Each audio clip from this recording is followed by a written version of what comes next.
ahí en la Facu, salud mental, ¿verdad? Sí, es una materia de segundo año de medicina, en la que estoy desde el año 2009 Ujú. y antes se llamaba psicología médica, Sí, o sea que vemos todas las bases, los fundamentos de la psicología y, bueno, relación médico-paciente, funciones psíquicas, entrevista. Es una materia bien interesante. Y más o menos hoy me ponía a pensar, más o menos desde el año 2012 empecé a dar un seminario, o sea, lo convencí al jefe de cátedra de ese momento, el profesor Calduch, este, para introducir el tema de violencia de género. sí, eh, y bueno, y así empezamos, tímidamente,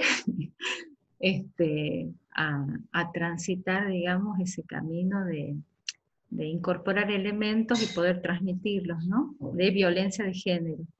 claro, Eh, y cada año, eh, digamos, sí, por pedido, creo que de alguna manera, pedido de los alumnos y las alumnas, ir ayornándome en el tema y bueno, tratando de incorporar todo esto, ¿no?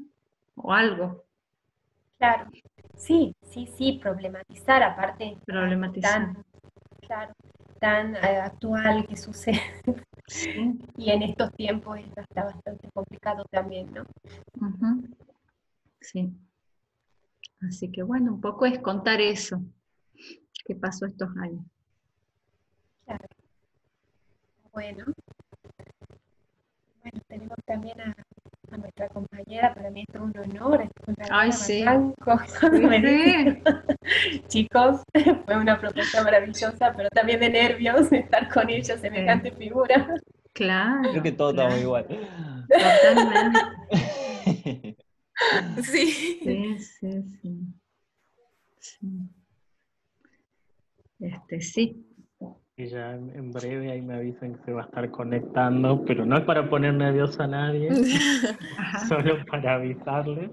Este, y bueno, me parece que va a estar muy interesante ya lo que están comentando, ¿no? Que poder transmitir también sus experiencias, y bueno, y la de Dora, que ni hablar, pero bueno, la de ustedes también es muy rica, en cuanto a lo que queremos escuchar seguramente.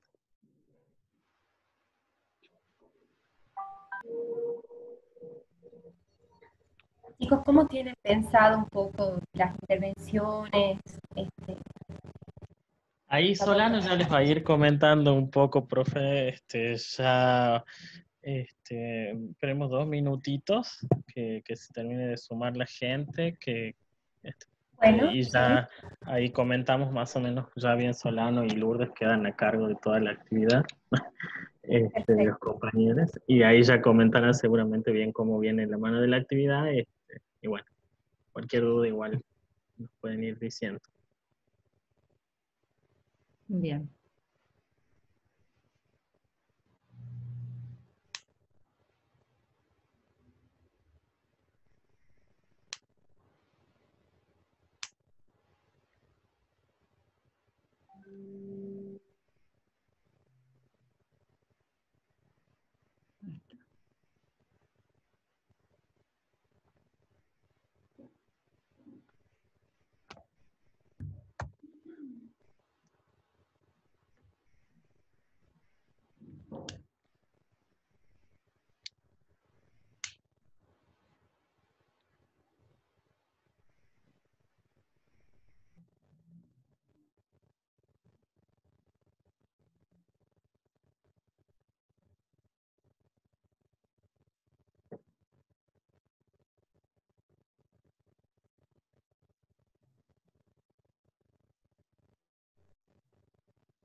día de verano hoy.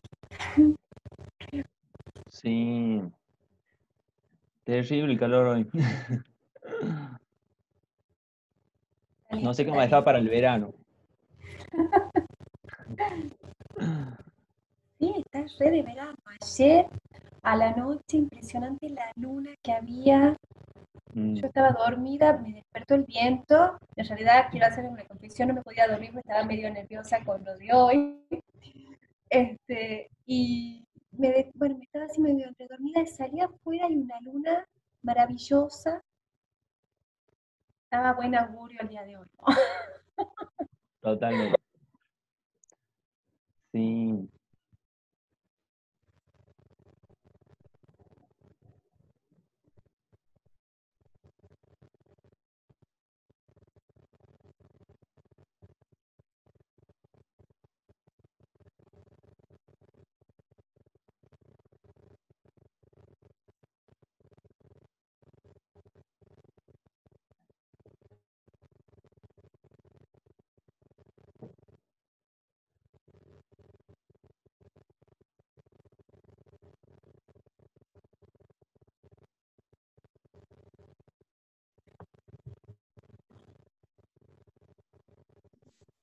Hola,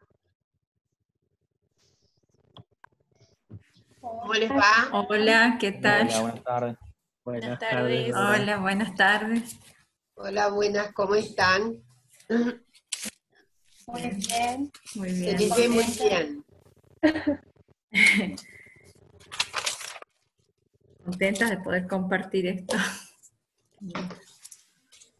Contentas, emocionadas. Emocionada, sí. Sí. No me hagan estremecer a mí.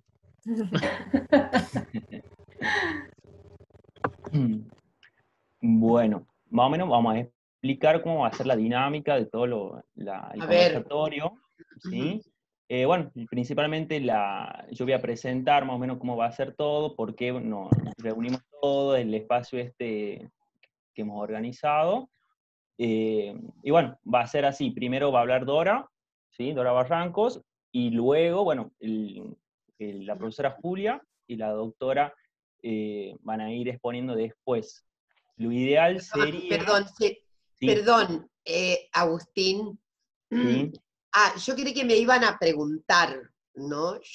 Ustedes quieren que yo haga una exposición de cuántos minutos y sobre qué.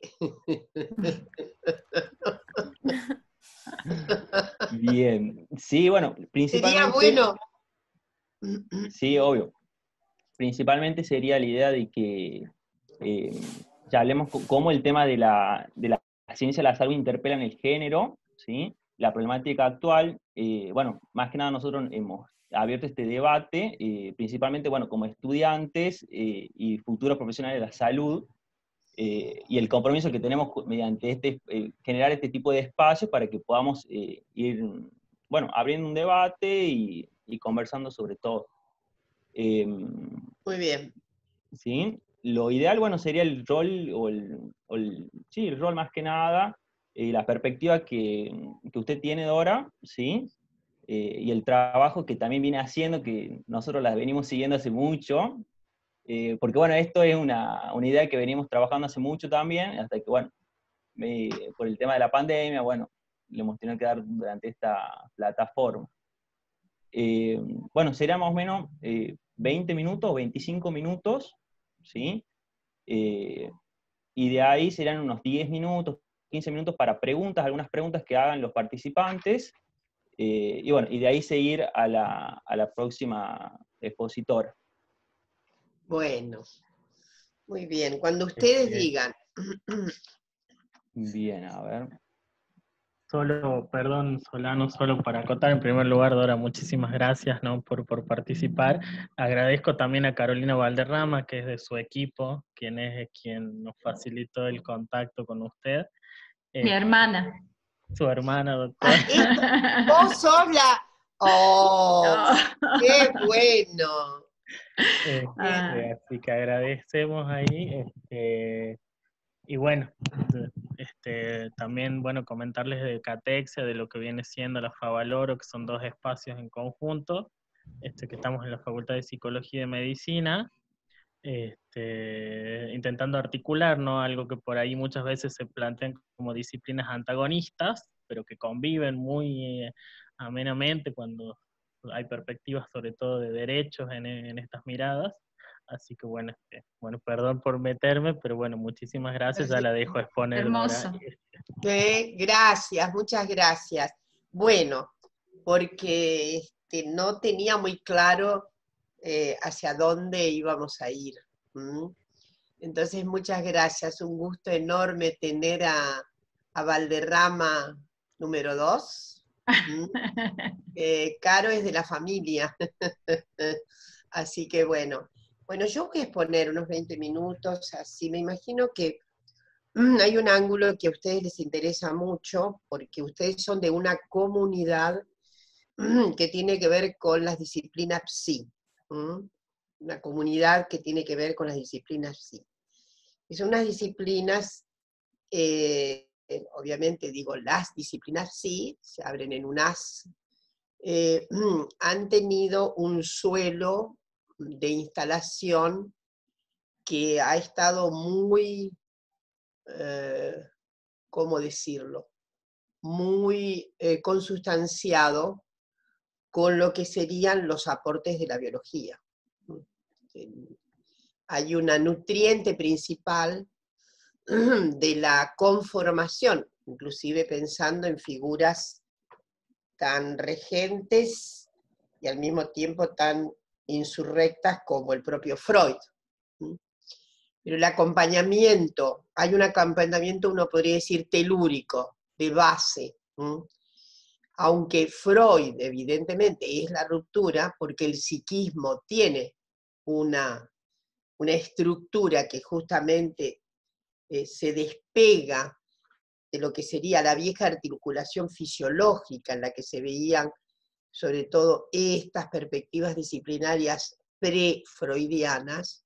Freud tiene una ruptura colosal. Sin embargo, hay un suelo en donde las tesis freudianas no dejan de acontecer como muy apegadas a lo que podrían ser,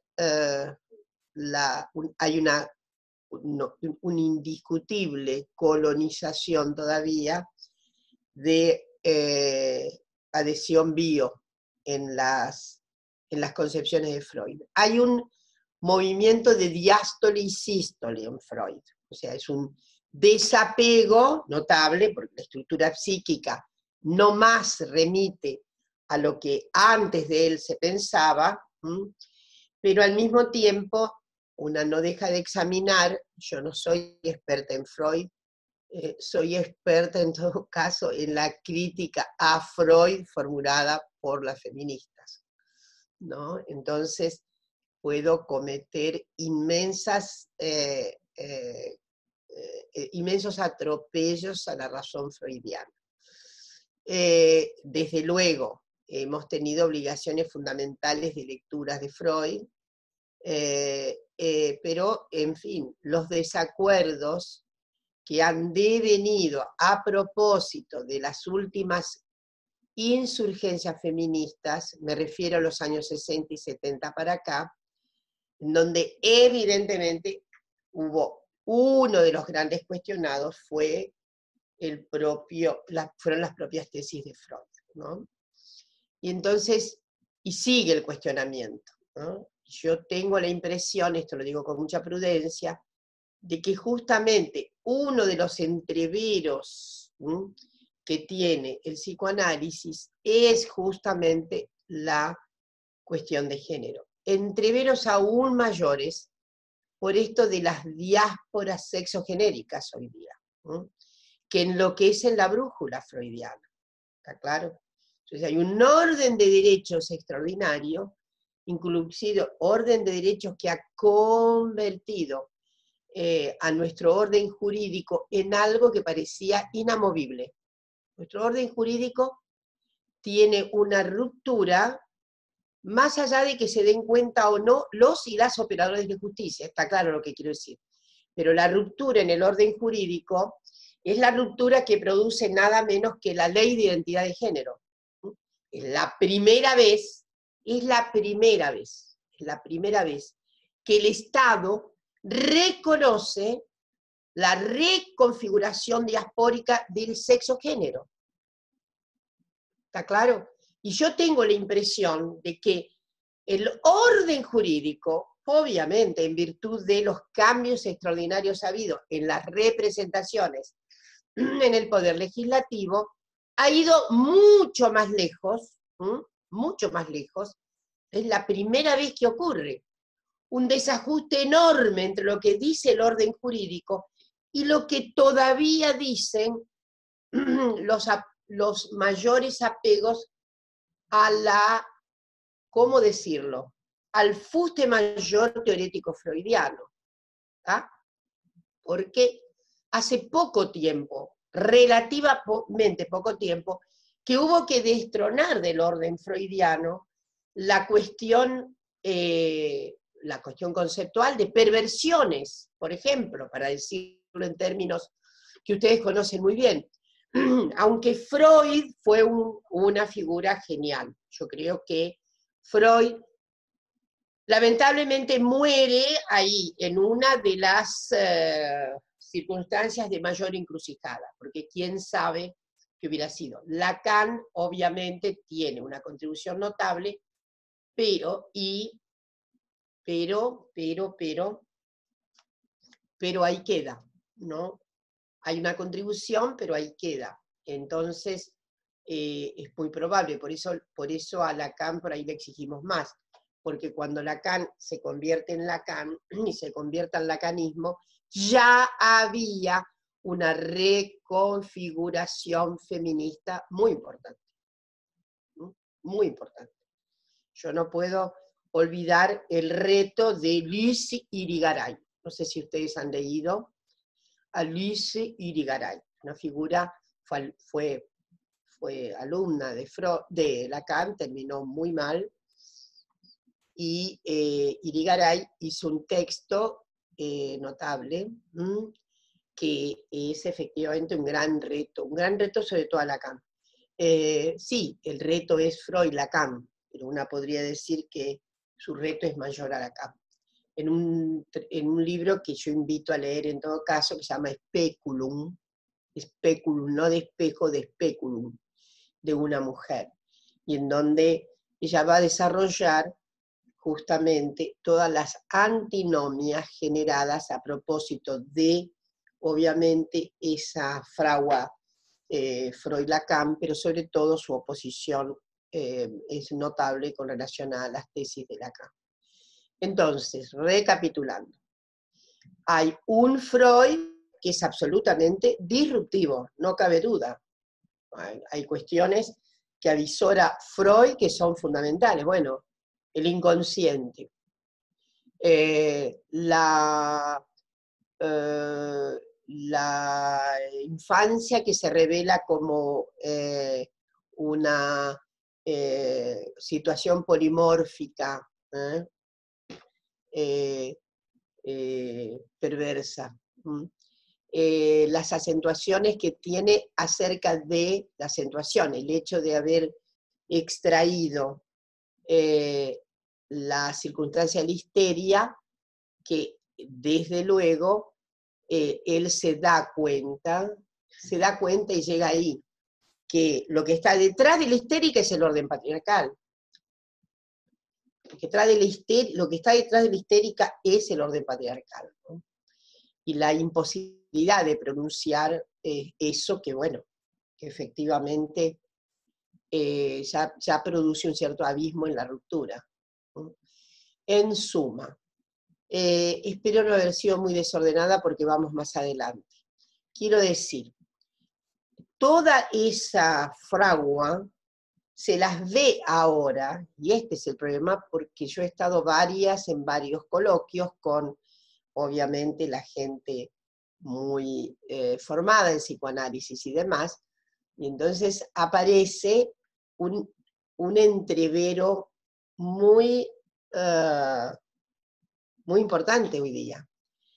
¿Por qué? Porque además las gentes cambian, los modos entelequiales en que obviamente opera la lógica psicoanalítica es un orden entelequial bipolar, absolutamente bipolar. Lo que está en el medio es una situación, es una zona de, no de salificación, pero que tiene inclusive las fórmulas, las evasiones de la perversidad. Pero en fin, el orden es normativo bipolar. El orden es normativo bipolar. Y resulta que hoy estamos acentuando, desde el punto de vista del impulso por derechos, de los derechos humanos, estamos acentuando el punto de vista de la diversidad, lo cual es un entrevero, yo calculo, muy fuerte. Entonces, ha habido una gran construcción desde Irigaray en adelante. Irigaray para mí es una, yo diría, es una de las construcciones así más,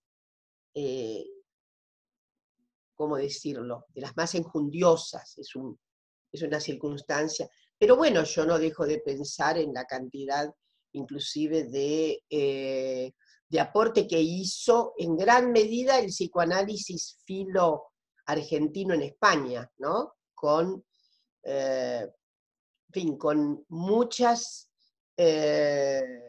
psicoanalistas de mucho fuste contestando justamente, y ahí viene la cuestión, ingresando a algo que es una Arcadia, ahí está el orden simbólico.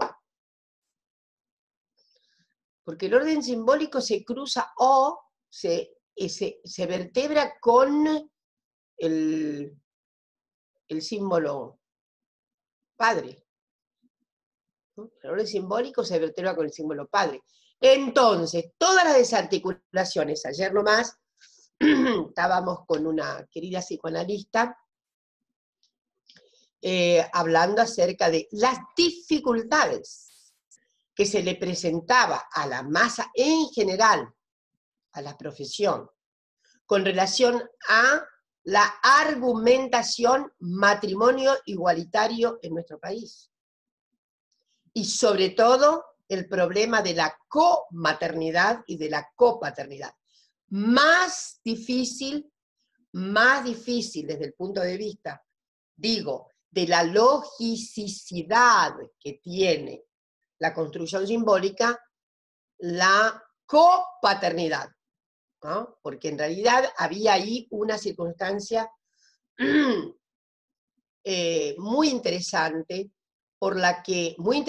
digo, respecto de cómo estaba la profesión respecto de matrimonio igualitario. Estoy hablando de algo que está cumpliendo 10 años. Entonces, matrimonio igualitario, ¿qué es esto? Sobre todo por el problema de la comaternidad y la copaternidad. Y algo que se entreveraba mucho, la idea de una continuidad de la perversión, es decir, madres lesbianas tienen prácticas que engendran lesbianismo y demás. O, esto sería una de las cuestiones. La otra es, ¿qué pasa con el orden subjetivo de esas criaturas? Esta era yo diría, un retablo común de preocupaciones. Fíjense ustedes lo que estoy diciendo. Entonces, ¿qué creo? Bueno, creo que el psicoanálisis ha sido alcanzado por mucha criticidad, pero hay como una necesidad de reconfiguración. Y el problema está en la metaestabilidad del orden simbólico tal como ha sido la gran especulación Freud-Lacan, aún con las modificaciones. En suma, creo que ahí hay una cuestión. Esa es una cuestión que ya... La otra, digo, es cómo se desapega, porque en el caso de Lacan yo creo que hay más desapego desde ya a la teluria bio. Hay otra cuestión. Sin embargo, no dejo de pensar que hay unas propedéuticas que todavía son como muy acrisoladas en términos sí de apegos a... Porque al final no remite a la idea de que hay un cóncavo natural inexorable en esto de la polaridad de los sexos, y que ese cóncavo es de un orden estructurante natural, cuya naturaleza naturanda está siendo de algún modo sacudida y averiada por por una suerte, miren lo que digo, de falsificación, de salida del orden de la naturaleza. La naturaleza, esto es lo que quiero decir, no hay un remedio, no hay una aplicación que remeda la posibilidad de que la construcción, el aparato psíquico, no tenga que comportarse como manda una íncita configuración de la naturaleza bipolar sexogenérica. ¿No hay algo de eso? Entonces, es aquí que quiero volver sobre lo que había iniciado, y es que hoy día ha progresado bastante la idea de que la naturaleza naturanda no tiene ni orden simbólico ni puede tenerlo, porque el orden simbólico es absolutamente de la especie. No hay ninguna especie humana, no hay ninguna otra especie que tenga orden simbólico. No entiendo, ¿cómo hago yo para vaciar el iCloud o darle más espacio al iCloud? ¿Sabes cómo? Ay, me encanta porque es una muy buena intersección. No me gusta porque tengo que tener una cuenta en Estados Unidos. ¿Cómo hace? No sé si hace? vos ves la foto de esta, amor. Cuando pueda, pero que... Catexia son ustedes, pero digo, es alguien de Catexia. Bueno, en suma, yo lo que quiero decirles es que el cuadro de la naturaleza naturanda ha sido abandonado, obviamente, por la Agencia de Derechos, más que por una construcción disciplinaria. Es la Agencia de Derechos la que ha ido deconstruyendo la posibilidad de la naturaleza naturanda. La naturaleza naturanda no tiene norma ética, no tiene fijación moral, no tiene, una podría decir, exactamente, ahí hay algo que resolver respecto de en fin, lo insondable inconsciente. Y lo insondable inconsciente, que de alguna manera en Lacan se prefigura como otra cuestión, ¿no? Pero no, insisto, no soy experta en eso ni me voy a meter.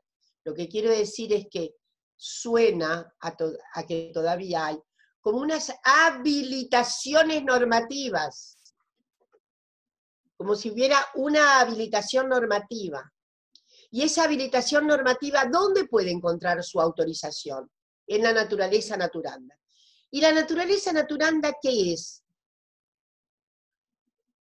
Solo en superficie es tan apegada a lo que sería una cierta rectitud de destino. Porque la naturaleza naturanda tiene comportamientos también muy disolutos, por decirlo de otro modo. Hay un texto excelente de un gran autor que ya les voy a recomendar, que trabaja mucho la idea de sacarle a la naturaleza una suerte idea que tiene una instalación desde el siglo XIX para acá, y es esto de que siempre se especula con que hay un orden normativo inspirador y al mismo tiempo moral y ético que está en la naturaleza. Entonces, me voy a referir a Steve Jay Gould, cuando en sus textos de gran difusión hay un texto que, a ver si lo tengo por acá, tiene algo así como garras de caballo, dientes de gallina, garras de caballo. Stephen Jay Gould. Es un libro magistral. Ese texto, que es de difusión, ilustra muchísimo acerca de la imposibilidad de encontrar normas morales, atavismos simbólicos en la naturaleza. Entonces va a revelar una serie de comportamientos en la naturaleza que son completamente desapegados, inclusive. Por ejemplo, hay un ofidio en la zona de islas cercanas al continente, en el área de Brasil, en donde hay una mutación constante sexual de esos ofidios, que se quedaron desprendidos del continente en las grandes hazañas de conmociones que ha vivido el planeta, y resulta que esos ofidios, depende de las circunstancias, van adquiriendo el sexo que la situación de sobrevivencia va exigiendo. Dora. Sí. Discúlpeme que le interrumpa, quedarían 10 minutos, ¿sí? Bueno, entonces para las preguntas, ¿no? Entonces, sí, gracias, Agustín, y digo que no hay norma moral que pueda hacer especular en la idea de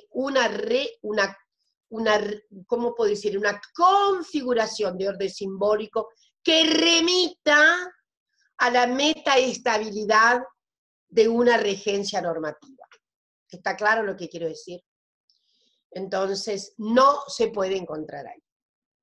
No hay nada regulativo, moral, que afinque en la situación natural. Bueno, ¿preguntas? Bien, muchas gracias, Dora. Lo que más o menos queríamos plantear era, bueno, si algunos tienen alguna pregunta... Les voy a dar, perdón, el nombre sí. correcto de Stephen Jay Gould, porque siempre me cuesta la cuestión de la traducción. En español se encuentra con dientes de gallina, dedos de caballo. Lean ese texto. Stephen Jay Gould. Dientes de gallina, dedos de caballo. Para que vean ustedes la enorme distonía que produce la naturaleza, ¿no? Dientes de gallina. Bueno, a ver, ¿quién pregunta? Bien, la licenciada Lobo y la doctora Valderrama tienen alguna pregunta al respecto para poder ir hilando el conversatorio, o alguno de los participantes con respecto a toda la exposición.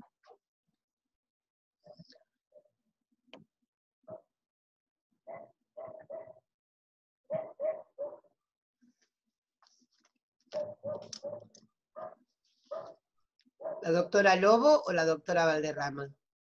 La doctora Valderrama y la licenciada Lobo. ¿Qué tal? ¿Qué tal, Dora? Te escuchaba atentamente y me parece como muy interesante esto que sitúas de como esa distonía, dijiste, de lo natural, como Sí, eso extraño. Una Sería, situación que no tiene tonía, no tiene tono, no tiene... claro, eso me gustaría Una como... forma neologista de decir que dispara en un sentido que no tiene el tono de la configuración, de la conformidad. Se va para...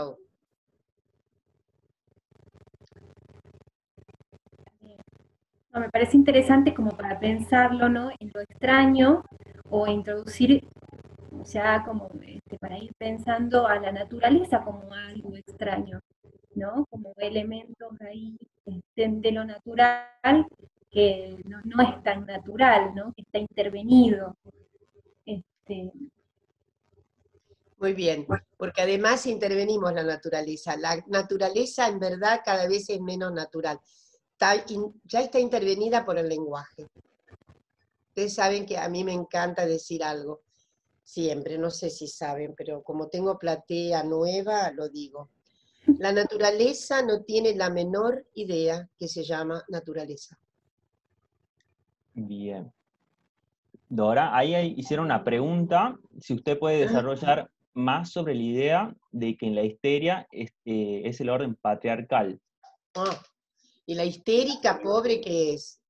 La histérica tiene que hacer todo esto porque efectivamente es imposible. Ahí hay un sometimiento inexorable de hipercensura patriarcal a la sexualidad. Perdón, y había otro problema, que en la época por eso se pensaba que había mucho más fantasía. Son dos cosas, ¿no? Pero quiero decirles, ya que estamos, que en realidad esta fantasía acerca de la sexualidad infantil que registra Freud con mucha audacia, la verdad es que sabemos que no eran solo fantasías, que había mucho abuso sexual. ¿Está claro lo que quiero decir? Y que se tomaba como, porque era imposible conectar la inmoralidad en el seno de una familia absolutamente impoluta. Entonces eso también hay que contarlo. La histeria es la configuración de la censura patriarcal. Esto es la histérica, ¿no? Porque si hay algo completamente incontestable del orden patriarcal del siglo XIX, es la total censura acerca de la sexualidad. Por eso, como dijo después Foucault, hubo que hablar y hablar y hablar de ella, ¿no? Es una manera de sortear la inmensa capacidad de censura que tiene sobre todo el siglo XIX con relación a otros.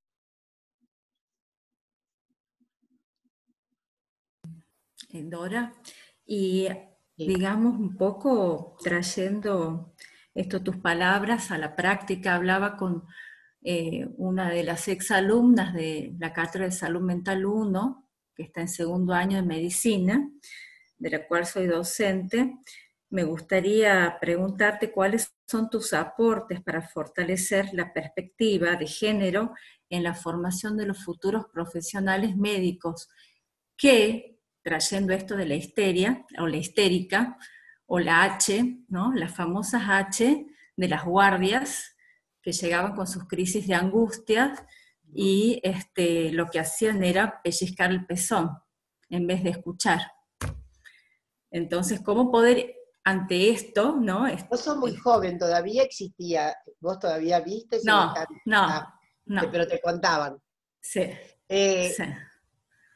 ¿A vos cómo te dicen, querida? ¿María Graciela o...? Graciela. Bueno, Graciela, qué gusto. Bueno, hay que hacer un reformatorio completo. Porque el reformatorio es completo en medicina, porque la medicina tiene la augusta potestad decimonónica de creer que es regente sobre los cuerpos. Es más, tú sabes que yo he venido diciendo que en realidad la objeción de conciencia que hacen los médicos tiene que ver no con la confesión católica, evangélica, tiene que ver con la confesión médica. Porque es como que el cuerpo de las mujeres le pertenece ¿a quién? A la medicina. Imaginen si va a haber voluntad sobre nuestros cuerpos. No, eso es ¿cómo decirlo? Es un oxímoron respecto de la construcción decimonónica final de la medicina, porque la medicina se construye tal como está hoy, paramétricamente al final del siglo XIX, ¿no? Entonces se lo hace como un poseer, lo hace como un dominio sobre. De hecho, casi las mujeres no existen en la medicina, salvo para lo que tiene que ver con el aparato reproductivo. El aparato reproductivo sí, pero lo otro se lee en masculino, se dice en masculino, se piensa en masculino, y se piensa de una manera posesiva, se piensa de un modo que guarda muchísimo, ¿no?, a las mismas estrategias patriarcales de cierto adueñamiento. Y todavía subsiste. Entonces, ¿cómo reformatear esa condición de en fin, de adueñamiento. Es muy difícil, pero hay que hacerla. Y hay que hacerla sobre todo con los cuadros femeninos.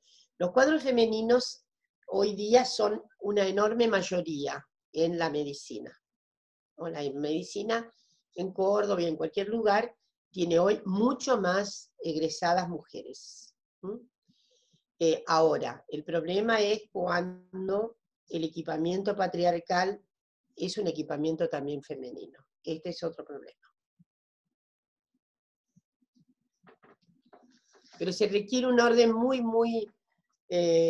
además, en general, es notable porque la cultura está completamente presente en la anamnesis médica.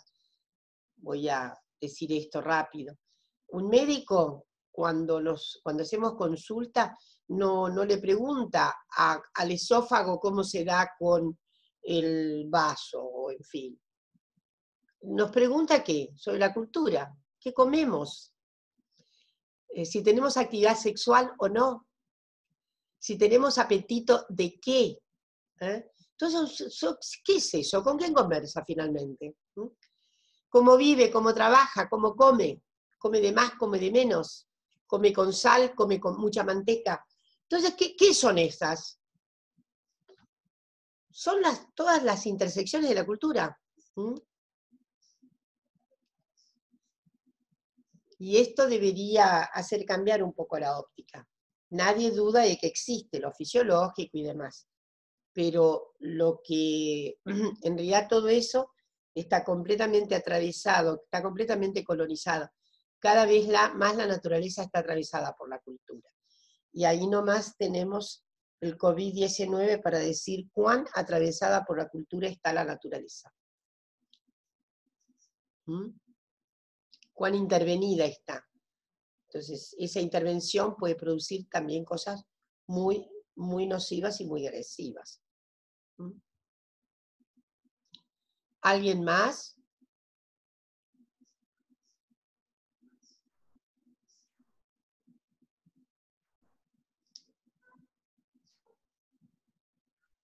Muchas gracias, Dora. ¿Sí? Bueno, qué bien.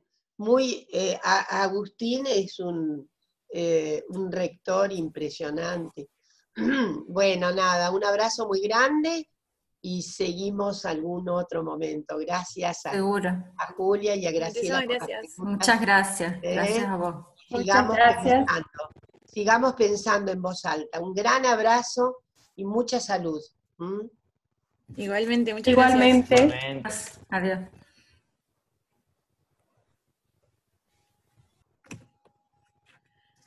Bueno, si quiere ahora vamos presentándoles mejor a la doctora y a la licenciada que quedan acá para continuar con la actividad.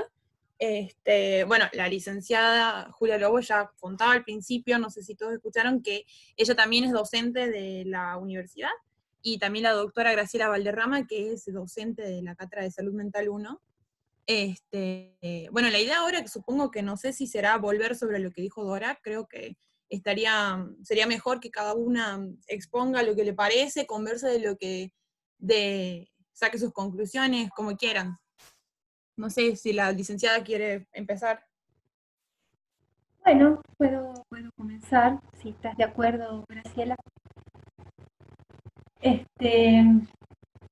Bueno, fuerte la intervención de Dora, me gustó, y también, bueno, hay cosas que no comparto, no estoy de acuerdo. Qué pena que se fue antes de... Yo pensaba de que ella se iba a quedar mientras nosotras tomábamos la palabra. Si no le hubiera dicho esto.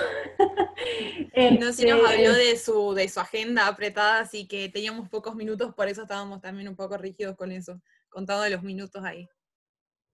Claro, me pareció súper interesante, y bueno, y hay un contrapunto que me gustaría como, bueno, plantear, digamos, ¿no? En relación a las prácticas del psicoanálisis, que no estoy para nada de acuerdo que sean normativas, ¿no? Me parece que ahí el psicoanálisis está lejos de establecer una norma.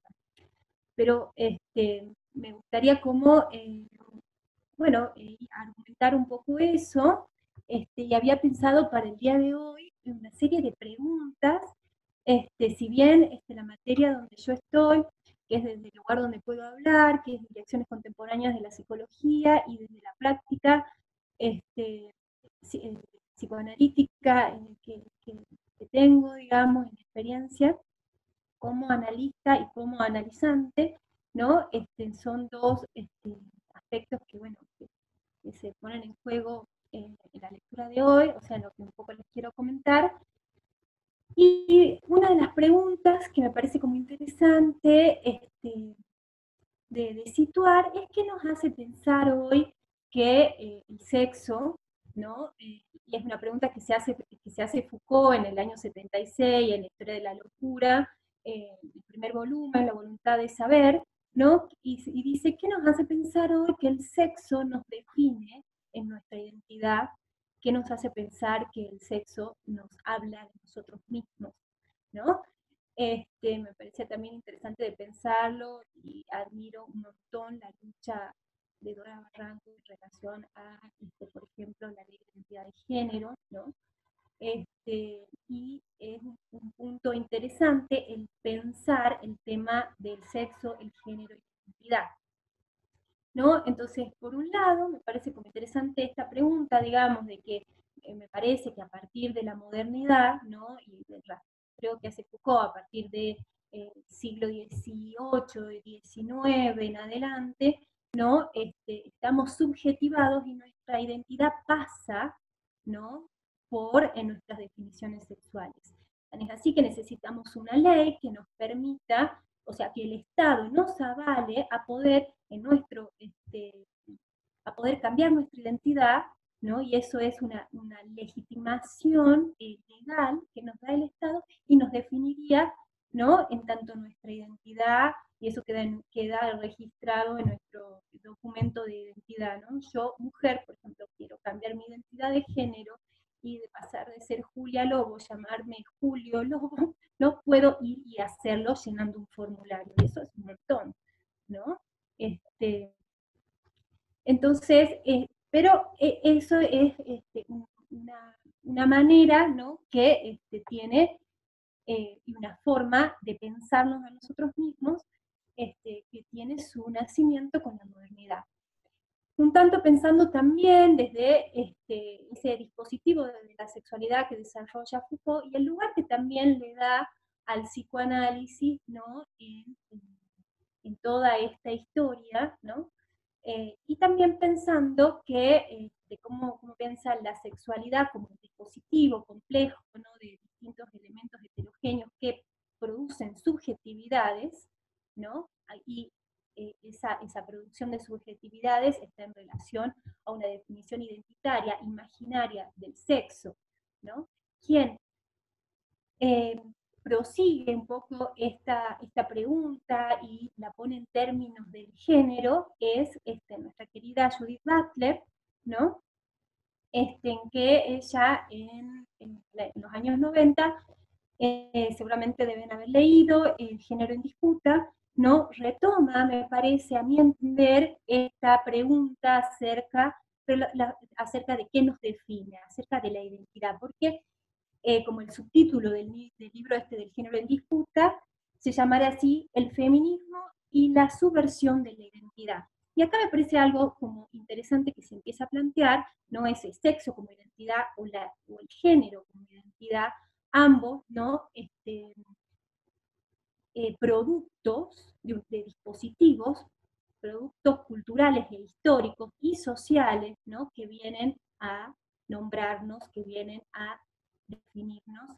En la historia de la sexualidad también se la puede llamar como la lectura de las narrativas de la sexualización, y estas narrativas no son solamente discursivas, sino que están plasmadas en nuestros cuerpos, ¿no? En nuestros cuerpos que gozan, que desean, que sienten placer, ¿no? Por lo tanto, digamos, esta construcción identitaria me parece que, tomándolo ya más con los desarrollos de la Judith Butler, me parece que la Judith es como que hace una explosión, ¿no? Y toda una crítica a la idea de la identidad como algo que nos define a nosotros mismos, ¿no? Que nos hace pensar que somos idénticos a la identidad que elegimos, ¿no?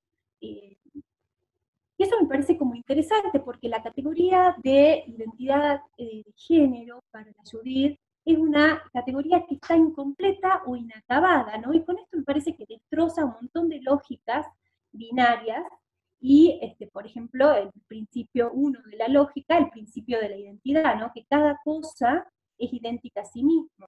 Y decir que la identidad es algo inacabado es decir que no somos idénticos a nosotros mismos, que las cosas no son idénticas, ¿no? Y que aparece ahí una dimensión difícil de pensar y de dar lugar, que es la dimensión de lo extraño, de la anomalía, o esto que decía también Dora, que me parece interesante, de las perversiones, ¿no? De lo monstruoso, ¿no? En eso que no somos idénticos a nosotros mismos. ¿Por qué? Porque estamos atravesados por el lenguaje, nuestros cuerpos desean y gozan, y ahí hay una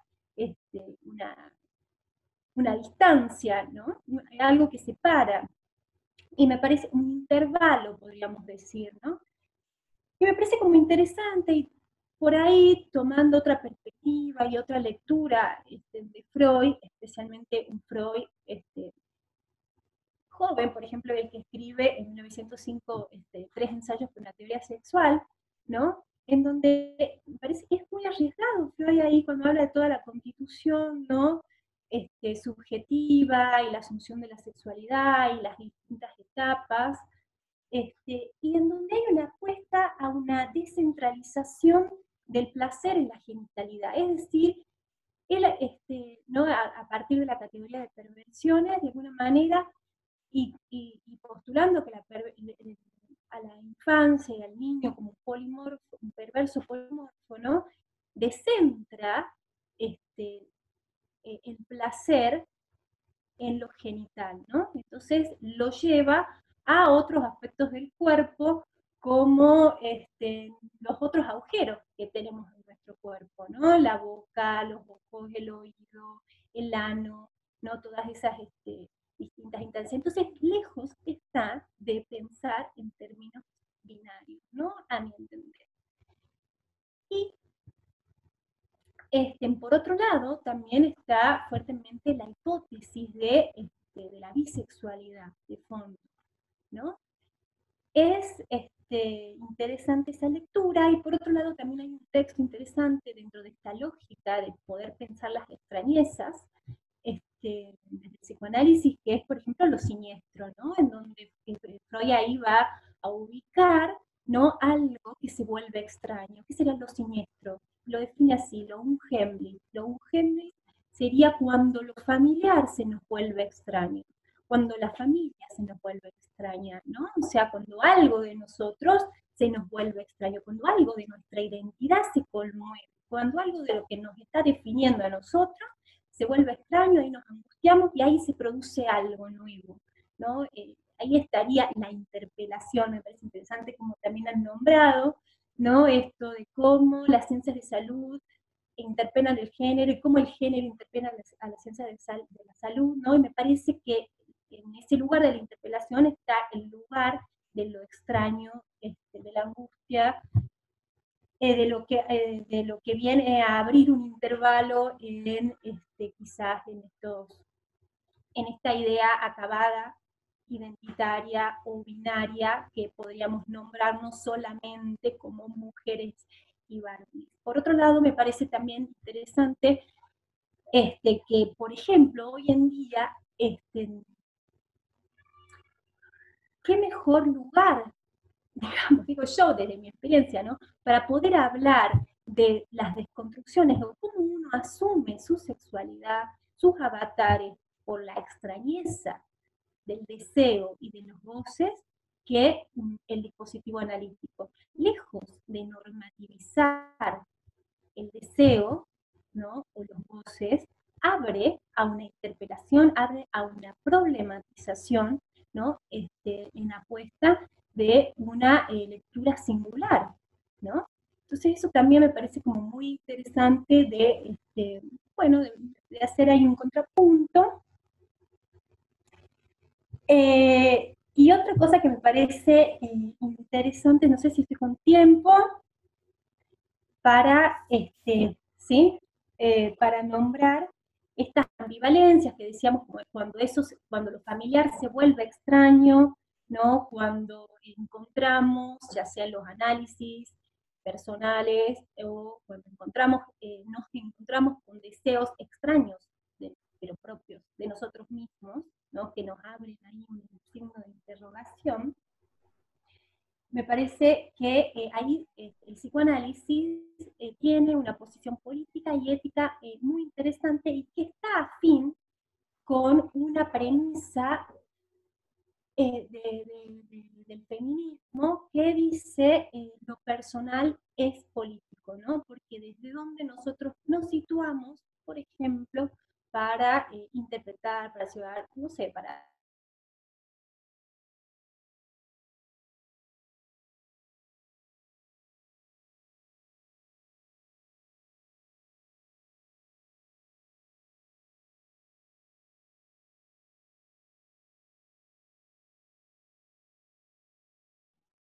Parece que se cortó ahí, ya la aceptamos de nuevo.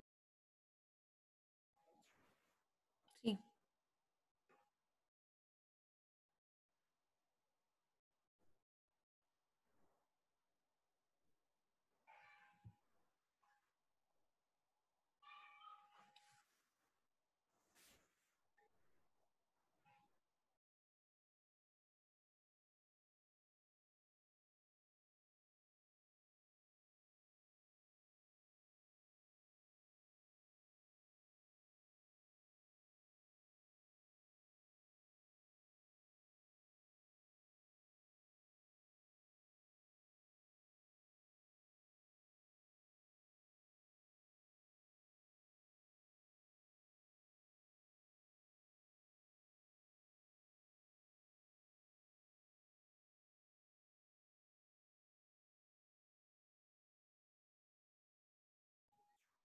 Doctora, si quiere usted ir más o menos comentándonos, más o menos cómo le va pareciendo lo que dice la licenciada hasta que se pueda volver a conectar.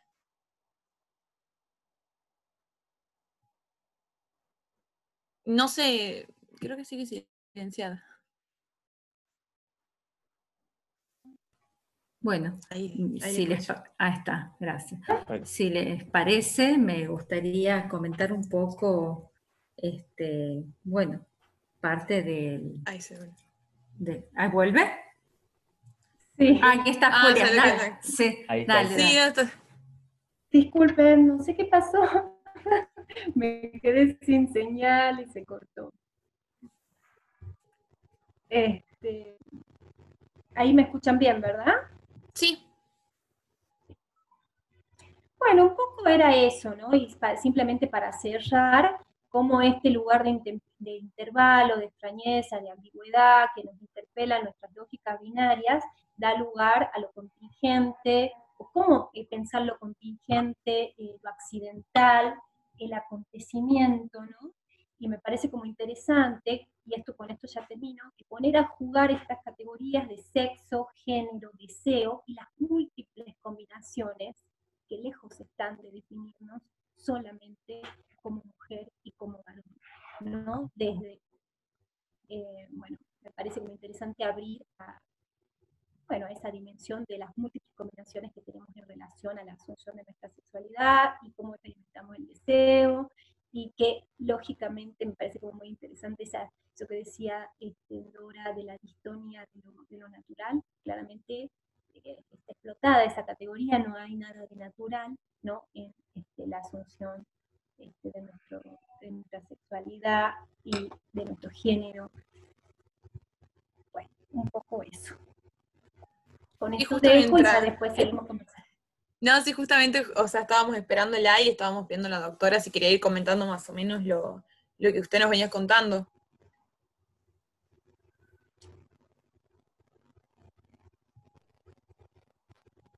Bien. No sé si la doctora quiere seguir. Bien. Bueno, muchas gracias por la invitación. La verdad que me he sentido convocada a este espacio por, bueno, por Lourdes y las y los exalumnos de la cátedra, ¿no?, que han pasado. Como yo les decía al principio, desde el año 2009 estoy en la cátedra de Salud Mental 1, que está en segundo año de medicina, y aproximadamente desde el año 2012 traté de ir introduciendo, y pude hacerlo, un seminario de violencias y violencia de género específicamente, ¿no? Y específicamente violencia de género por el impacto epidemiológico, ¿no? Me llamaba la atención, y es así, coincido en uno de los del chat, uno de los comentarios de Fernanda Mónaco, cómo los movimientos feministas de las calles, ¿no?, interpelan. Bueno, me sentí interpelada por los movimientos feministas, por los y las alumnas, ¿no?, a esta necesidad de llevar más, ¿no?, al aula, a los seminarios, a lo académico. Y bueno, y cada año trato de tomar esto, de escuchar esto que viene de las y los alumnos, y bueno, ir ayornando el seminario, ¿no? Además de que en la práctica, ante tanta virtualidad, pensaba también, ¿no?, que poder darles un poco, para no teorizar tanto, sino que no es poco, digamos, las prácticas y algunas intervenciones que han sido para mí valorables en relación al aprendizaje, y también a generar más compromiso, ¿no?, con estos temas y con las vulnerabilidades. Bueno, yo en estos últimos años, trabajé en la Fundación María de los Ángeles, no sé si conocen, la Fundación Marita Verón.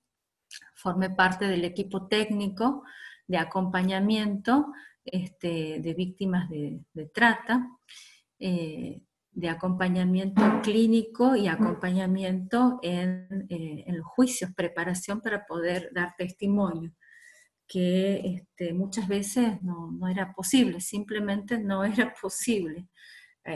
Y cuando era posible, no fue válido, ¿no?, en una primera instancia. Y la verdad que fue conmovedor, pero fue importante hacerlo, estar ahí, poner el cuerpo, ¿no?, y escuchar. Por más que sean futuros médicos y médicas, la escucha es muy importante, ¿no?, abre la puerta a todo. Entonces, después de esa experiencia, ya en el hospital Centro de Salud, bueno, trabajando en ese hospital general, en el servicio de salud mental, pegadita al Observatorio de la Mujer, ¿sí? Entonces, bueno, muchas veces cuando era necesario, recibía las derivaciones de sobrevivientes de violencias, ¿no?, de mujeres en situación de vulnerabilidad y atravesadas, bueno, por distintas situaciones de violencias terribles. Y sobre todo en el trabajo interno en el hospital con el servicio de cirugía reconstructiva y quemados, ¿sí? No sé si se acuerdan del año 2010, del femicidio de Wanda Tadei. No sé si lo tienen. Wanda Tadei, bueno, Wanda Tadei era la esposa de un baterista de Callejeros, ¿sí? Ah. ¿Sí? Que participó en Cromañón. Bueno, unos años después, 6 años después, se comete este femicidio. A partir, él la quema, tira alcohol y le prende fuego, ¿sí? Entonces, a partir de eso, en el año 2013 hubo una serie de réplicas, ¿no?, de esto. Más o menos más de 130 mujeres que fueron quemadas, ¿no?, y más de la mitad murieron, ¿sí? Y entre el año 2014 y 2015, todo con un soporte mediático, por supuesto, ¿no? De la espectacularidad, ¿no? Esto que dice Rita Segato, de lo mediático y de la violencia, ¿no? Causó lo que hemos llamado el efecto Wanda, ¿no? Estas réplicas llegaron al interior y llegaron a Tucumán, ¿no? Y en algunos violentos decían te voy a matar como a Wanda, o te voy a quemar como a Wanda, ¿no? Este efecto de lo mediático en los cuerpos, que hablábamos recién, en los cuerpos también de las mujeres. Entonces, el equipo de salud mental, del Servicio de Salud Mental del Centro de Salud, bueno, trabajamos en forma interdisciplinaria con los cirujanos, con los enfermeros, las enfermeras del Servicio de Cirugía Reconstructiva y Quemado, ¿no? Y a ellos les llamaba la atención, por un lado, el relato, porque aprendieron a escuchar, el relato de la víctima, de la afectada, y por otro lado, el lugar, ¿no? O sea, había una incongruencia entre el relato y el lugar donde aparecían las lesiones, ¿no? Entonces, muchas veces decían, me quise matar, la mayoría de las veces, ¿no? Entonces, de alguna manera iba a pasar como algo autoinfligido, ¿sí? Como un intento de suicidio. Pero ellos veían que el lugar donde se habían producido las lesiones no concordaba, ¿sí? Por ejemplo, las personas, por lo general, esto no es matemático, ya sabemos que en medicina nada es matemático, pero las personas que se quieren suicidar o intentan hacerlo, tienen un historial de depresión o de internaciones, ¿sí? O de situaciones previas, y si intentan quemarse o matarse de esta manera, hacen esto, ¿sí? Entonces, las superficies, digamos, que van a ser determinadas zonas del cuerpo, las que van a estar quemadas, ¿sí? Entonces, aparecían superficies muy extensas, aparecían las regiones genitales quemadas, la espalda quemada, a lo que empezamos a llamar lesiones atípicas o sospechosas, ¿sí? Y cuando, digamos, una vez llegamos y un día a la mañana, y los enfermeros del turno anterior que estaban todavía nos dicen, doctora, aquí pasa algo raro, porque el marido que le da de comer a la paciente A, vamos a decir, la mira como enojado, está raro. Y él trataba de explicar en sus palabras la situación de tensión que se venía a reproducir en la sala, por el quemador, ¿sí? El quemador estaba ahí impunemente y presente. Nuestra paciente no recordaba en esa instancia todavía qué había ocurrido. Bueno, en esa situación puntual, que fue un caso que la verdad fue un antes y un después para todos, a través del trabajo en psicoterapia, ¿sí? De más o menos un año, esta mujer sobreviviente, que fue sometida a muchas cirugías por las secuelas que le había dejado estas lesiones, las quemaduras, bueno, volvió a su casa, ¿no? Y en un momento que vuelve a la casa, vuelven a producirse las mismas situaciones de violencia que se producían antes, porque el quemador era el mismo violento de siempre. Entonces empezó de nuevo el ciclo de la violencia una vez más en la casa, y ahí es cuando un día ella recuerda lo que había pasado, ¿no? Por supuesto, análisis mediante, y puede llevar eso, ¿no? A su terapeuta, y de esa manera fue posible hacer la denuncia, ¿sí? Y este señor está preso, o sea, en ese caso se pudo hacer justicia, ¿no? Y ella tuvo justicia y bueno, hoy en día está mucho mejor, ¿no? quería contarles esto porque para mí fue una hermosa experiencia, no únicamente trabajar con las pacientes, sino trabajar con el equipo de cirujanos que pudieron escuchar y hablar también de sus angustias y el impacto que es trabajar en estas situaciones, y con los enfermeros y las enfermeras, que creo que hacen el trabajo más duro de esa sala, ¿no? Y cómo a partir de eso no era necesario muchas veces que estemos nosotras directamente, ¿no? A través de ellos se podían traer a la luz, digamos, muchas situaciones que nunca nos hubiéramos enterado. O sea que creo que en esos años, que esto debe haber sido en el año 2016, 2017, bueno, estábamos aplicando sin saber la perspectiva de género, ¿no? Cómo poder ir un poco más allá de la formación, bueno, ni que hablar, porque esto fue haciendo camino, y supervisando, pero digo, tenemos muchas falencias en la Facultad de Medicina todavía, por supuesto, pero es importante pedir más, ¿no? Pedir más. Estamos agregando todos estos temas en las currículas. Sé que en otras materias también tocan estos temas, o en una materia más por lo menos, pero falta un montón.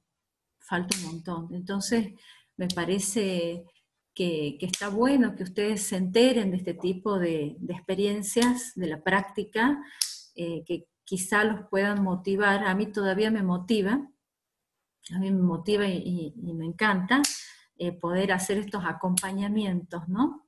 Entonces, bueno, me parecía como importante en estos tiempos de pandemia, que sé que muchos están movilizados por tanta cuestión teórica, y lo que tenemos es, yo les decía ayer a la noche dando práctica a mis alumnos, bueno, los escuchaba movilizados, porque preguntaban de la práctica, y qué respuesta dar ante eso, ¿cuándo vendrá la práctica? Y si no lo sé, pero me encantaría que pueda ser dentro de poco.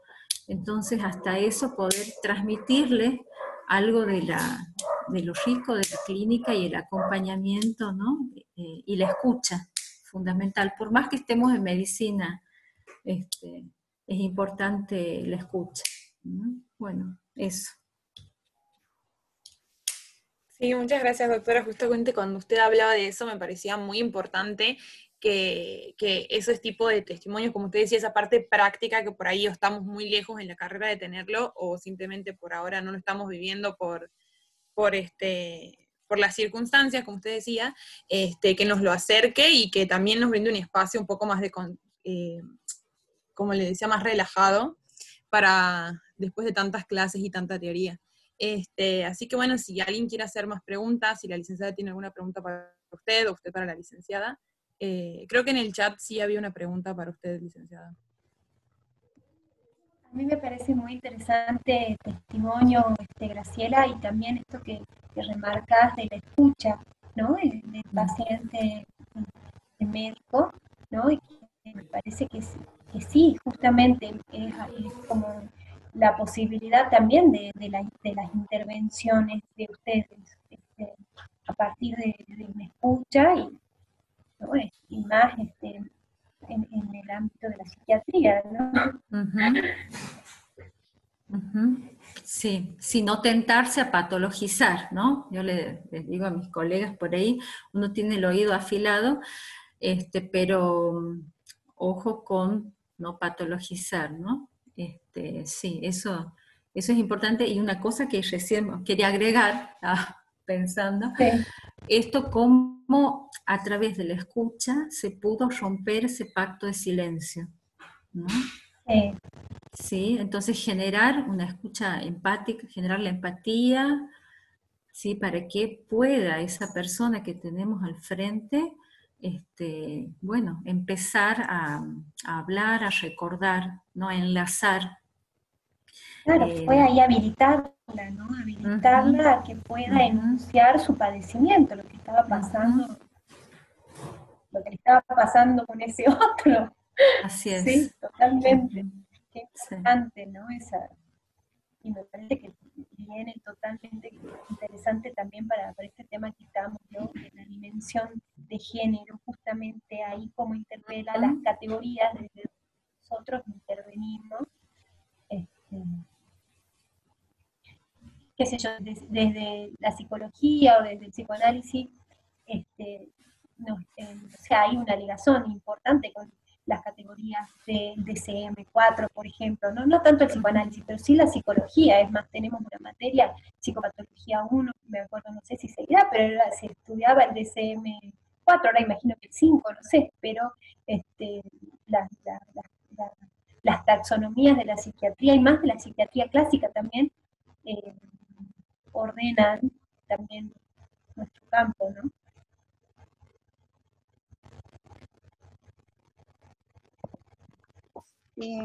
Hola, ¿qué tal? Yo quisiera hacer una pregunta y no sé si, bueno, también una acotación también.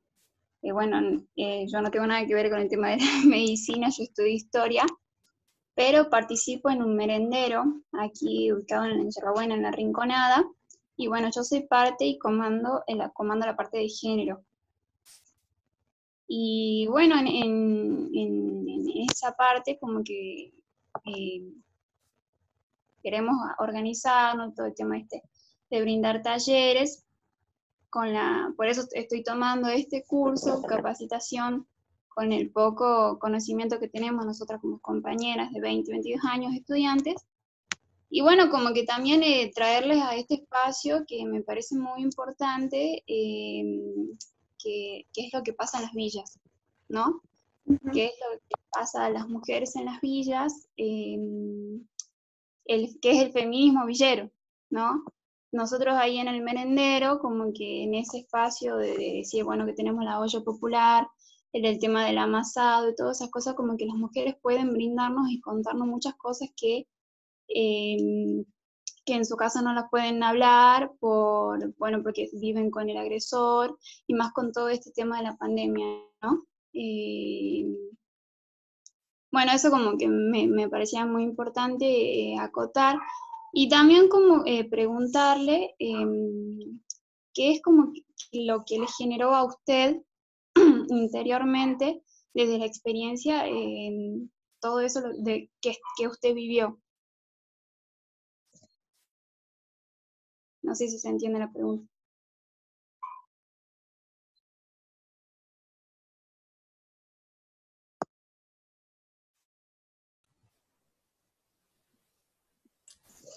¿Para quién es la pregunta, Josefina? Para usted, María Graciela.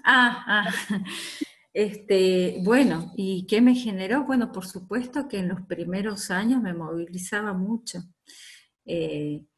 Y análisis mediante pude empezar a escuchar a ese otro que tenía, ¿no?, al frente.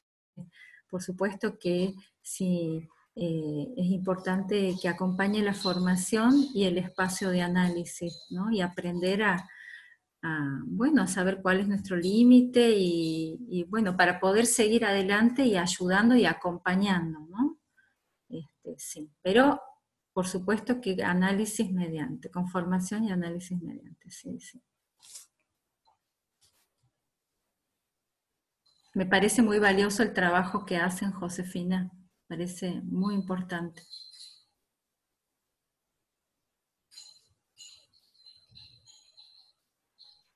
Hola, bueno, mi nombre es Sofía, soy estudiante de medicina y bueno, calculo que hay algunos compañeros de la facultad que se han unido a este espacio. Me pareció como importante las palabras de Dora, de que el cuerpo le pertenece a la medicina y creo que ese es el trabajo que tenemos como estudiantes. También como de no patologizar todo el tiempo y de saber escuchar. Y bueno, como un espacio un poco a pensar y seguir trabajando, porque creo que eso es lo que nos falta, tanto desde la currícula como algo personal también, de los alumnos, de que surja eso, como esa motivación de ver al paciente como un todo, también poder integrar la psicología y poder hablar con otros profesionales.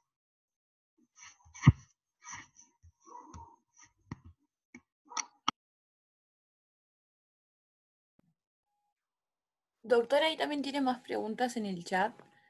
No sé si las ve o se las leo.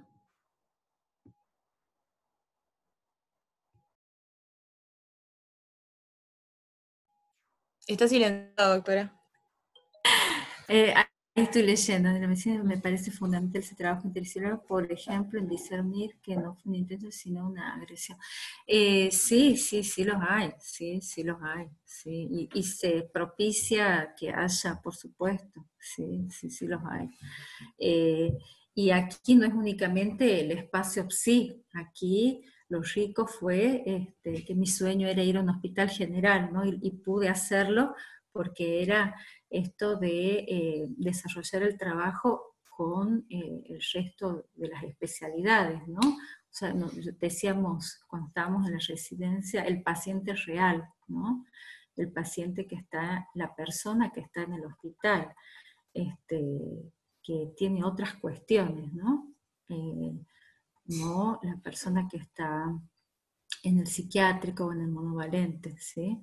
Sino ha sido muy interesante y que ellos, los colegas, los cirujanos, o sea, los otros médicos, hayan podido escuchar y tomar nuestras palabras, ¿no? Y ser empáticos con las personas, ¿no? Por supuesto. Pero sí hay equipos y sí están, por supuesto, que sí están trabajando muchos equipos en forma interdisciplinaria. Y esta disquisición, bueno, de que si ha sido un intento de suicidio o ha sido una agresión, uno no puede saber exactamente qué pasó porque uno no estuvo ahí, ¿sí? Pero uno puede decir, esto es atípico, esto es sospechoso de, y completar la historia clínica, escribir en forma clara y completa en la historia clínica, para que eso sea una herramienta de prueba que le sirva a esa mujer, para ayudarla a que se haga justicia, ¿sí? Esa será nuestra parte, digamos, no ignorar ni dejar pasar. Esa sería aplicar la perspectiva de género en estas circunstancias. O sea, desde donde nos toque estar, podemos aplicar la perspectiva de género, empezar a mirar las cosas desde otro lugar, ¿ah? Teniendo en cuenta que hay un otro que, bueno, en este caso está sobreviviente, ¿no? Hola, ¿puedo hacer Sí. algún comentario? Sí. Soy Cristina Cortés y soy médica, y les quiero comentar que tengo el enorme orgullo de estar escuchando y aprendiendo de una colega que fue una alumna, y bueno, realmente felicitaciones, Graciela. Yo lo que sí querría hacer un pequeño aporte también desde mi experiencia, es decir, que ya tengo más de 30 años de profesión, estoy trabajando también en la misma temática de violencia, y que la diferencia entre lo que es un trabajo interdisciplinario y multidisciplinario, por ahora estoy viendo que se está trabajando mucho en los hospitales de Tucumán, perdón, en los hospitales de Tucumán, como multidisciplinario, es decir, trabaja cada disciplina por separado, en un mismo caso o en una misma afectada. Pero el trabajo interdisciplinario, hacer una visión o una historia entre las dos disciplinas y al mismo tiempo, no lo veo, no lo vi por lo menos en los hospitales. Sí lo vi en el Poder Judicial, en la Oficina de Violencia Doméstica, que en algunas provincias está trabajando. Algunas provincias como Tucumán, como La Cava, como Salta, Santiago, y otras que no recuerdo bien, La Pampa creo que también. Entonces, eso realmente es una manera de trabajar excelente e interdisciplinaria, con trabajadores sociales, con abogados y con psicólogos y médicos. Ojalá que podamos hacer ese tipo de trabajo también en los hospitales, sería lo ideal, ¿no? Así que bueno, esa como acotación nada más. Y un comentario, dentro de la Facultad de Medicina se está realmente cambiando la currícula, como dijo la doctora Valderrama, está en la idea del próximo programa que ya se está analizando en nuestra Facultad de Medicina, y eso es en el grado. Y en el posgrado, nuestra Facultad de Medicina, en la carrera, en la cátedra, perdón, de Medicina Legal, está una diplomatura en violencia doméstica. Pero eso es posgrado. Eso como acotación. Y nuevamente felicitaciones, colega. Muchas gracias por tus aportes, Cristina. Muchas gracias. Doctora. Sí. Sí, ahí hay una pregunta más en el chat que dice, ¿cuál cree que es la mayor resistencia actual para que haya hospitales integrales en Tucumán? Y el desconocimiento. Me parece que, o cuál sería la mayor resistencia o la causa. Creo que el puede ser el temor, desconocer, digamos, bueno, hoy en día la ley de salud mental, ¿no? Hoy en día, hace un montón de años que está la ley de salud mental en plena vigencia y bueno, no pasa nada. El no pensar en voz alta, como decía Dora al comienzo, sí. El pensar en voz alta, esto sería una de las resistencias principales, digamos, en esta problemática. Sí, exacto. Sí, y hay tanto para hacer, digamos, en ese sentido, pero bueno, hay cuestiones que tienen que ver con decisiones políticas que no están, porque es la decisión, digamos, uno puede querer hacer docencia, hablar, debatir, pero hay alguien que tiene el poder de decisión, ¿no? Porque creo que si se toma la decisión y se lleva adelante la famosa desmanicomialización, bueno, van a quedar muchos prejuicios, van a quedar atrás, ¿no? Disculpen, ¿puedo comentar algo? Me gustaría, como estudiante de medicina, hablar esto que estaban hablando de que estaban cambiando el contenido en la facultad. Y yo creo que en dos cuestiones quiero tocar el punto esto de que también es lo que forma, o sea, las formas en que se dan las cosas, digamos. Yo creo que hay muchísima violencia, digamos, dentro de cómo se enseña, digamos, en la facultad. Hay muchísimo machismo, muchísima violencia de doctores, ¿sí?, hacia chicas, y también, o sea, por detrás, digamos, toda esta cuestión de poder hablarlo, ¿no? Esto de, qué sé yo, por ahí tengo farmacología y me gustaría decirles pacientes, digamos, porque ya los pacientes o los médicos o lo que sea, digamos, es como, y yo por lo menos siento como la represalia de que si lo voy a decir, voy a entrar, digamos, en la lista negra. No sé si es una cuestión persecutoria mía, digamos, pero el hecho es que sí lo siento. Y creo que hay muchos que también lo sienten. Entonces, está bien, tiene que haber una decisión política que tenga el poder, pero también creo que nosotros estudiantes de medicina que están acá, en algún momento podríamos empezar como una especie de movimiento que también va a ser político, como lo es el feminismo. Que el feminismo empieza a tener peso, digamos, por que se apropia de ese poder, digamos. O sea, no hubo, la decisión política no tuvo que ver con el sistema político, sino con todo el desarrollo que conllevó eso.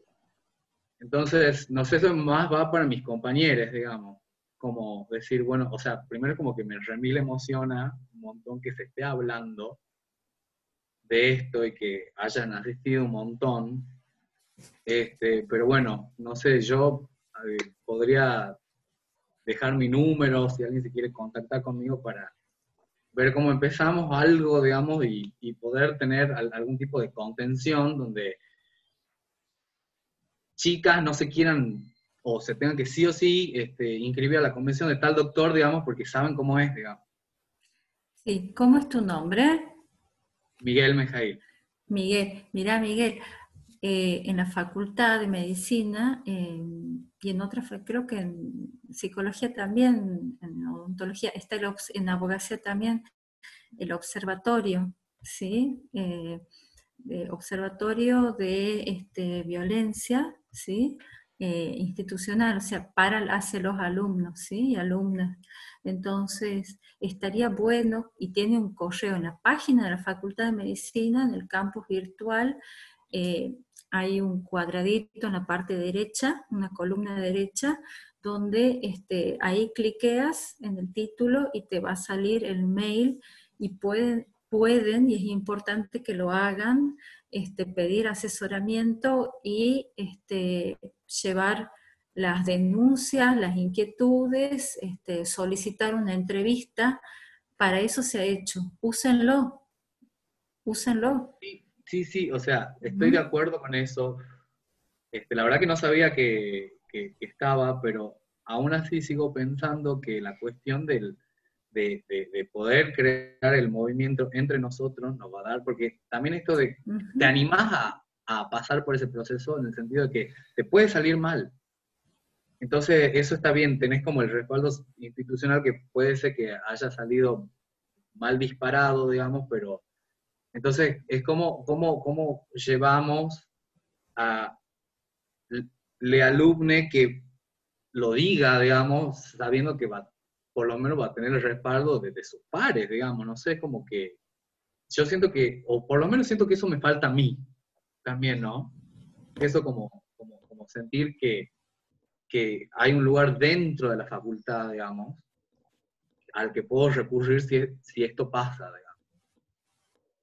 Pero no sé si el observatorio es como que aúna, digamos, a los alumnos, digamos, eso sería la pregunta. Bueno, igual, o sea, yo te cuento qué es lo que estamos tratando de construir desde la Favaloro. O sea, creo que estamos más o menos con las mismas ideas y viendo cómo podemos hacer que eso se instale dentro de la facultad.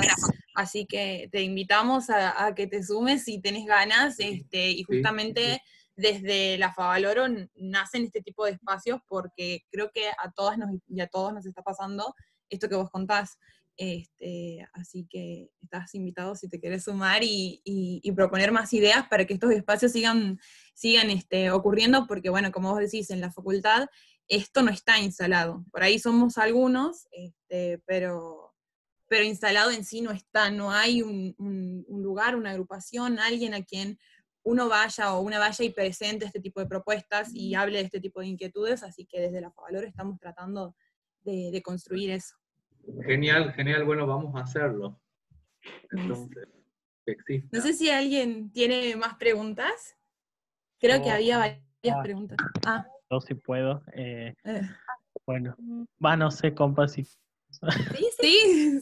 Bueno. Bueno, primero una breve lectura. Muchas gracias, Julia, Graciela, por el espacio, por acompañarnos. Esto que plantea el compañero, que creo que es un poco Dora lo de siempre, palabras, y las profes también, ¿no?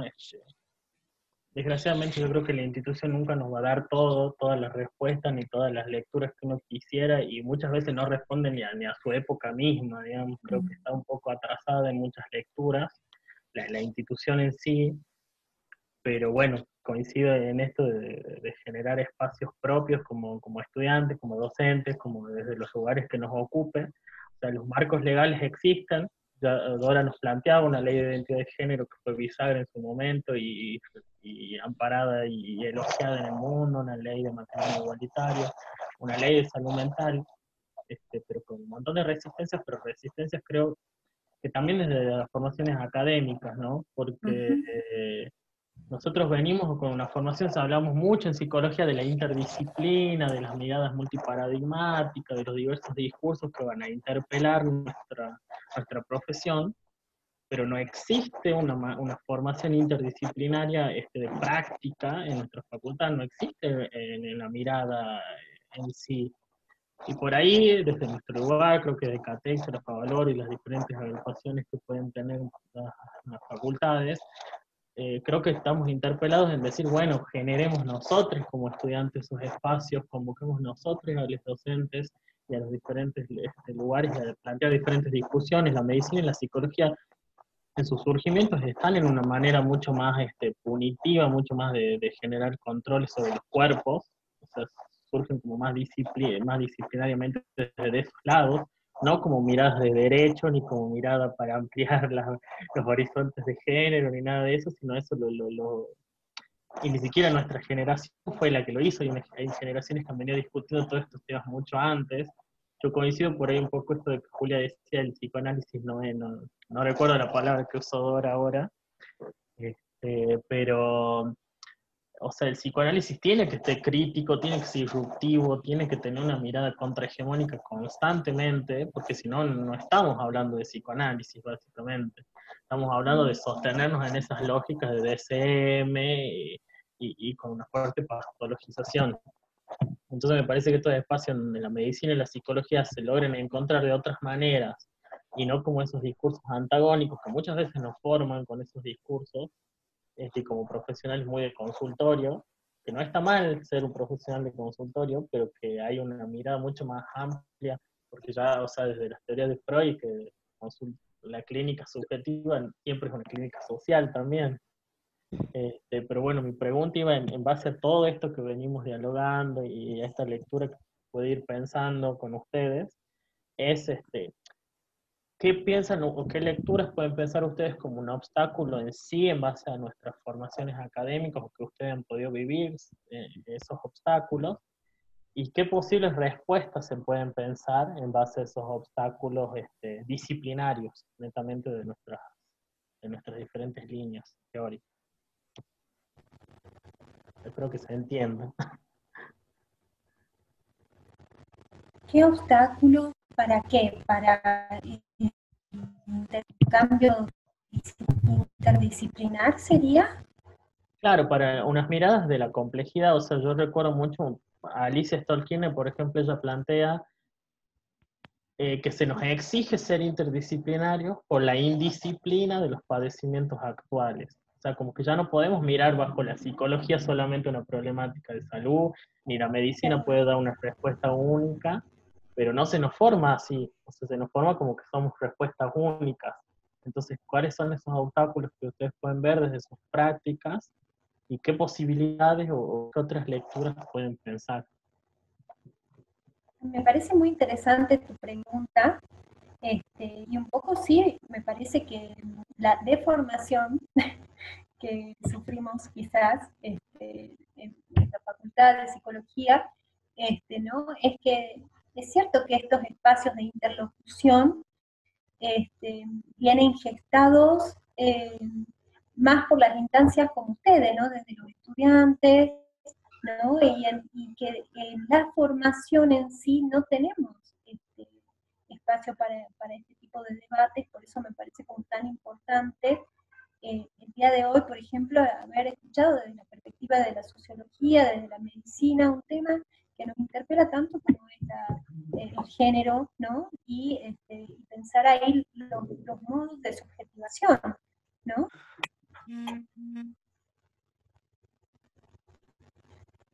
Y otra cosa que sí me parece que es como un obstáculo, ¿no? Cuando, y me parece que hacia ahí no hay que ir, es cuando se vuelve una conversación, toda una conversación entre psicólogos, entre analistas, entre médicos, ¿no? Y no hay un punto, y hay resistencia para poder escuchar el contrapunto, ¿no? De, qué sé yo, del colega, de lo que estamos abordando, las prácticas, las ambivalencias de las prácticas, ¿no? De distintas perspectivas, ¿no? Yo creo si hay algo que nos desafía constantemente, ya sea en el hospital, ya sea en el consultorio, ya sea en las facultades, es la contingencia de las prácticas, la contingencia de los subjetivos que aparece, ¿no? Y bueno, me parece un poco eso y lo rico y de este tipo de encuentros, por ejemplo, que se deberían hacer más. Y bueno, un poco eso, y creo que la resistencia también es poderse salir del discurso en que uno conoce y se siente cómodo para poder hablar y opinar, ¿no? Creo que eso por ahí puede jugar en contra, digamos, de propiciar estos espacios. Ahí tenemos otro aporte, ¿me escuchan bien? Sí. Que dice, en relación a la articulación de cuerpo-medicina, el primero sería, el cuerpo no siempre le perteneció a la medicina, la apropiación del mismo por el discurso médico nació solo al enlazarse prácticas de poder y dispositivos de saber. El segundo aporte, Bárbara Kruger sintetiza la discusión en una intervención artística fantástica que lleva por título Tu cuerpo es un campo de batalla. Bueno, más o menos esta pregunta y este aporte sería tanto para la licenciada como para la doctora, de parte de uno de los participantes que se llama Rodrigo. ¿Qué tienen?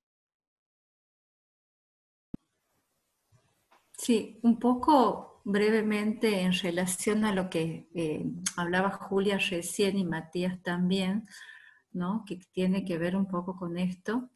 Creo que es importante buscar espacios, generar espacios, como decían también, las instituciones educativas no siempre dan todo lo completo.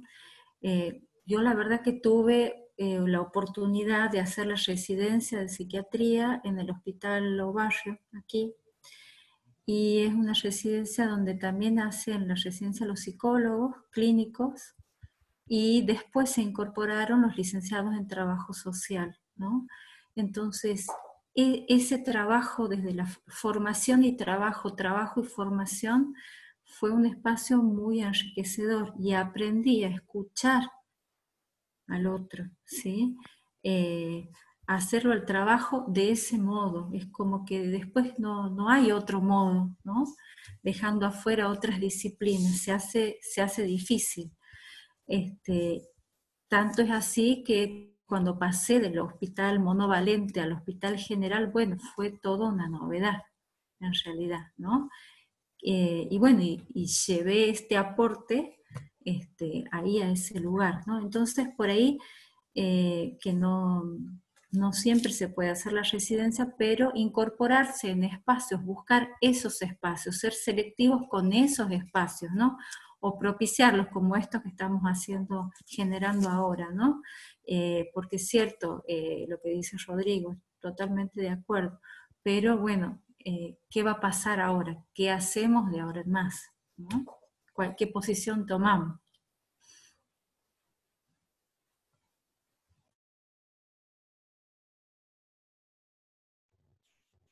Sí, sí, totalmente de acuerdo. Y me parece como interesante esta frase que destaca Rodrigo, tu cuerpo es un campo de batalla, ¿no? O sea, creo que ahí, pensando en esto de las preguntas, pensando en esto de las interpelaciones a nuestras disciplinas, ¿no? Como los avatares del cuerpo, ¿no? Y su presentación fenomenológica y también del padecimiento que eso implica para quien lo vive, es una manera de interpelarnos, ¿no? En nuestras lecturas, en este tipo de encuentros, en las prácticas. Y a diferencia por ahí de lo que escuchaba de las intervenciones que han sido más del lado de la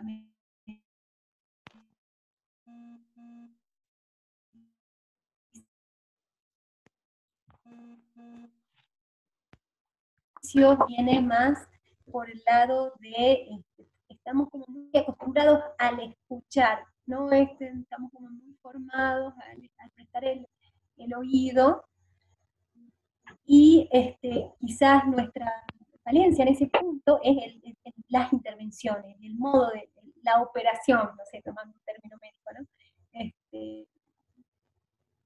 Y por eso me parece como interesante este, esta conexión, este diálogo, ¿no? En tanto, por ahí los médicos creo que tienen como un pragmatismo en las intervenciones que quizás los psicólogos estamos ahí más ligados a lo que escuchamos.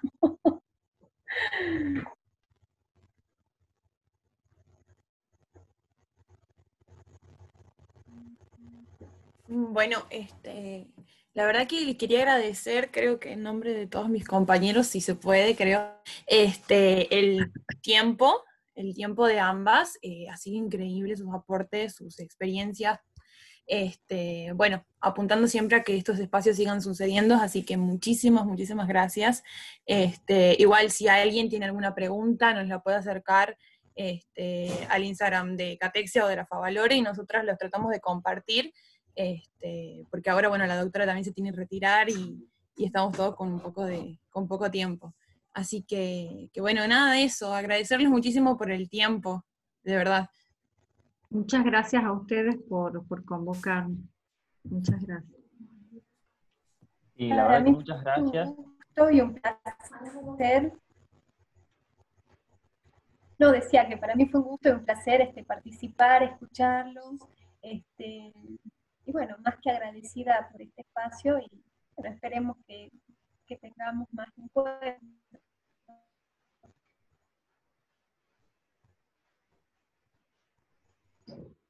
Sí, la verdad que desde la agrupación de Catexia estamos eternamente agradecidos por haberse interesado en esta problemática que la verdad que nos compete un montón y la verdad que estamos muy contentos y espero que se sigan dando este tipo de espacios y en todo esto, en toda esta actualidad que estamos viviendo todos. Bien. Buenísimo, muchas gracias. Hasta luego. Gracias, hasta luego. Hasta luego, gracias.